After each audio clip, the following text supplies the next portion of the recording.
مباراة ما فيهاش رهان، لكن لأن احنا فما رد اعتبار.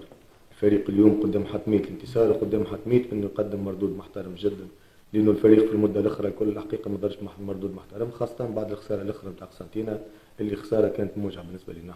دونك كنا با لو شوا غدا مطالبين باش نعملوا معناها ردة فعل تليق الفريق في حجم نادي الصفاقسي. دخلنا مجموعة جديدة مع الفريق، لاعبين جدد حابين ننتقديهم. التحضيرات ما كانتش خاصة بالمباراة هذه، التحضيرات كانت خاصة بقية المشوار بالنسبة لنا احنا في البطولة، واللي بيعتبر مهم جدا بالنسبة لنا نظرا للقيمة معناها الاعتبارية المباراة هذه اليوم اللي غدوة تنتظر فينا ضد فريق برافوس. موضوع الترشح تحسم بالنسبة لنا احنا تعتبر مباراة رد اعتبار للفريق اللي معناها حتى التو ما قدرش باش يكسب معناها حتى نقطة.